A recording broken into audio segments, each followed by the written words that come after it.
welcome to Qatar 365, the show that gives you an inside look around Doha and the surrounding areas. I'm Miranda Ratti, and on this episode, we focus on the world's most important resource, water. Coming up, we meet divers dedicated to saving coral reefs. Dr. Sama Adam explains how Qatar's taking steps to conserve water, and we visit a desalination plant powered by artificial intelligence. Coral reefs are the most diverse ecosystems on Earth, home to a huge portion of ocean life. But according to scientists, more than 90% of the world's reefs could be lost by 2050 unless urgent action is taken to tackle global warming. But what does that mean in reality? Well, we're here at Qatar University to understand more. Marine scientists from the university's Department of Biological and Environmental Sciences and the Environmental Science Centre have agreed to let us join them to find out exactly how they protect corals in the Arabian Gulf. But to do that, we need to travel by speedboat, 90 kilometres off the coast of Doha.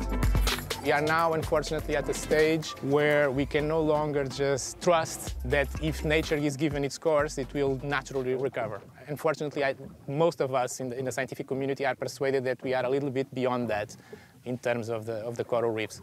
So what we are doing today is monitoring and preparing work for our coral restoration project. It's amazing to think that coral reefs have existed for more than 200 million years. But devastatingly, almost a quarter of the world's reefs have already been destroyed. That's why dive surveys and reef restoration projects like this one are so vital. Every single scientist on board is an experienced diver. Typically, they each spend at least an hour underwater. What we are doing is that we are surveying several coral reefs to understand the dynamics of the coral reefs in terms of what kind of growth they do have, how much mortality we are witnessing during the summer, how much disease. So to understand their dynamics, to be able to predict which are the places that may be good for nursery, the reefs can be degraded and can be restored, or there's no need for restoration because they're already reaching a tipping point at which we cannot recover them. Under the water here is a coral nursery with fragments from donor colonies that are nurtured until they are in good enough shape to be returned to their degraded reefs. The types of fish that visit the corals also give an insight into how healthy the area is. Samples collected are taken back to the labs for assessment. This is a small juvenile coral. It's about 1 millimeter in diameter. And what we do is try to identify that coral down to family or genus to help us predict what we might see in the future of our reefs in terms of restoration, what we might be able to do for what species we're selecting to help keep a nice diversity of our reefs in terms of species. Results so far are surprising. Despite the Arabian Gulf being the hottest sea in the world, the rates of coral recruitment are high. This occurs when tiny coral larvae, or babies, float away and attach themselves to new reef communities, and is imperative for the continuation of species. Qatar University is the first college in the country to allow women to study marine sciences. I love the environment so much, and I decided to contribute to that by being a marine scientist and helping the ocean. To change a society, you have to be the change.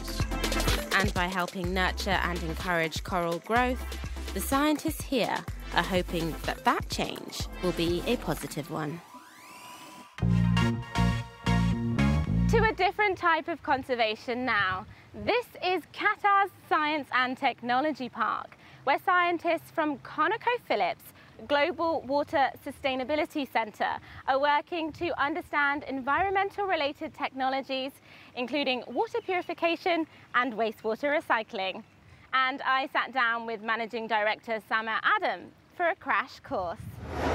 We established the Global Water Sustainability Center with the primary mission is to develop innovative solutions for the byproduct water from the oil and gas operations. So looking overall with the population growth, the pressures on water, and which is really our most valuable resource, we really need to have some strategies to ensure sustainability. And that includes recycling. Water recycling will help definitely in minimizing the sourcing and the consumption of fresh water. Tell us a little bit more about what your focus is. Not a lot of people know that for every barrel of oil that we produce with it 3 to 5 barrels of water. But that water, typically, we dispose of it. We re-inject it back to the reservoir to maintain reservoir pressure and enhance oil recovery. But there are a lot of pressures and with the stringent regulations to figure out ways that we could use this water in a more effective way. We have more than 10,000 school-aged children that are passing through that water visitor center. And it's amazing to see them coming over and learning about what their role is to minimize consumption. When we think of ConocoPhillips, we often think of hydrocarbons or oil. How does what you do here at the Water Centre focus on sustainability and negating some of those emissions? What we are doing with our water management is going to be helping in reducing the overall emissions. As we do more and more recycling, water reuse and recycling, that will help you to do the right thing. And when I keep on saying the word minimizing and raising awareness of the value of water and need for conservation. And as you say, awareness is key.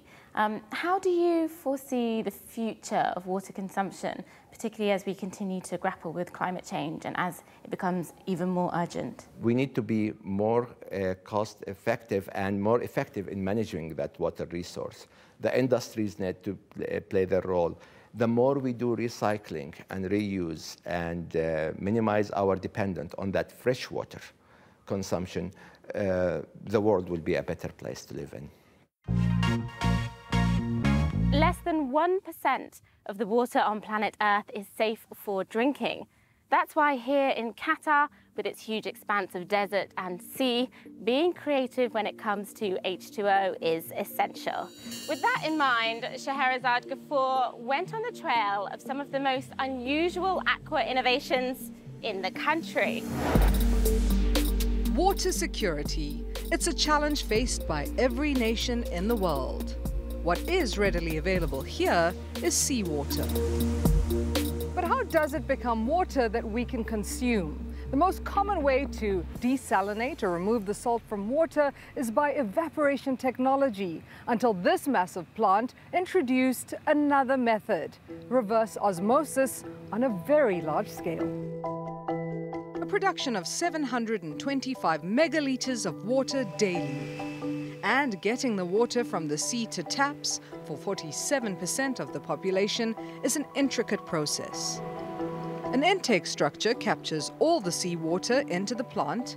It is clarified of solids, then undergoes a two-step filtration until the final process of reverse osmosis.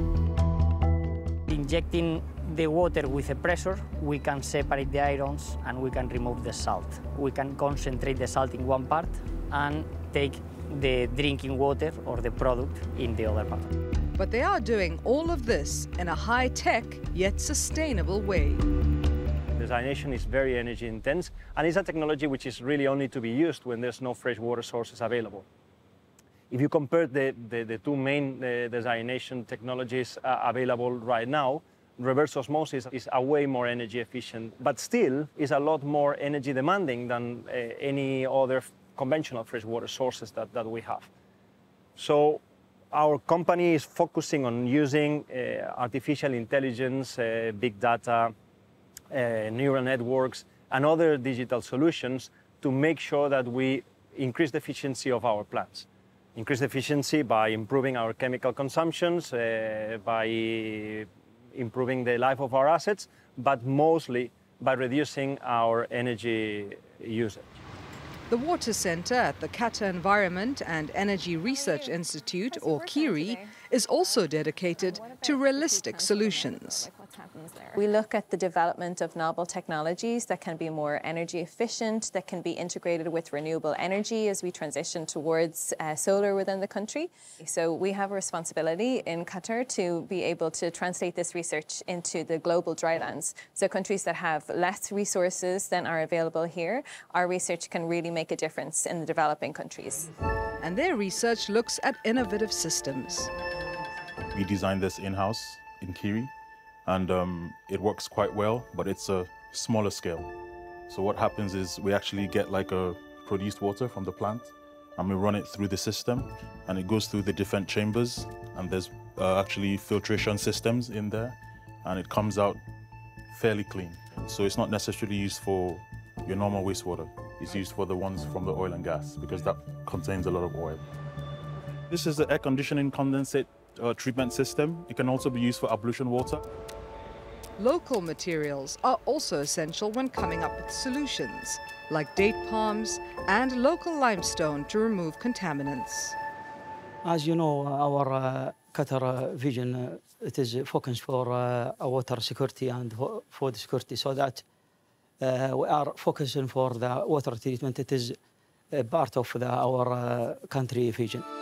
And it's that vision that sees enough drinking water for all in a sustainable future. And that's all we have time for on this episode. But if you have any questions, just reach out via our hashtag Qatar365. Thank you for watching. Please do check out Euronews.com for more and join us again next time on Qatar365.